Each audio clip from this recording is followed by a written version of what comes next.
Scandal în această dimineață în piața de legume și fructe de pe strada Mihai Eminescu din Baia Mare. Polițiștii locali i-au informat pe cei peste 100 de producători care își desfac marfa în acest loc că vor fi scoși afară dacă nu plătesc primăriei Baia Mare pentru folosirea spațiului.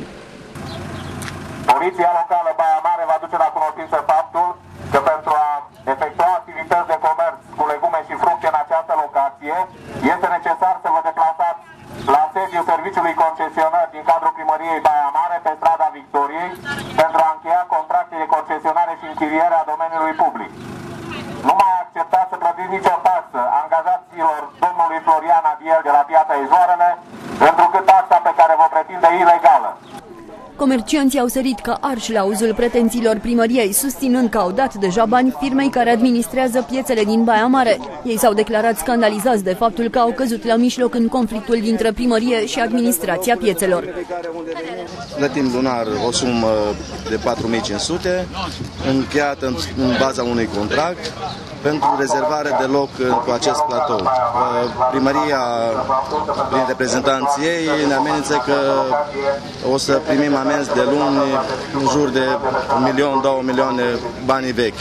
Ce producători la Dănești, noi nu putem veni zilnic să umblăm de la primărie la piață și așa mai departe. Și avem toate hârtiile, acum vine primăria ca să mai plătim încă o dată locul. Deci noi inclusiv luna august am plătit 1.800.000. Producătorii din Maramureș nu sunt de acord să plătească de 2 ori pentru același spațiu și nu mai știu pe cine să creadă. Atât administrația piețelor cât și primăria susțin că dreptatea este de partea lor. Acești oameni, Piața Alimele, a încheiat contracte ilegale pentru că nu au titlu pe teren. Din 2006, Consiliul Local a refuzat să le mai închirieze terenul. Ca urmare, orice contract de închiriere încheiat între Piața Alimele și acești cetățeni care vând legume este ilegal.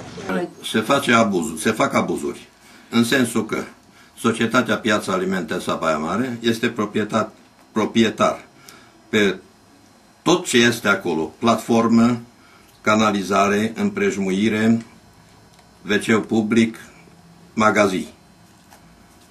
Administratorii piețelor se judecă cu primăria Baia Mare pentru teren, iar municipalitatea își revenică fostul târg de animale, considerând că a venit momentul să câștige de pe urma lui. În tot acest timp, comercianții sunt prinși la mijloc. Disperații amenință că o să-și abandoneze legumele și fructele pe trotuarul din fața primăriei dacă vor fi evacuați. Cine vine la organizarea de aici, primăria și cu șeful? Ei se bat cu cap în cap și ne zdrobesc pe noi, cât să rămâne pe noi.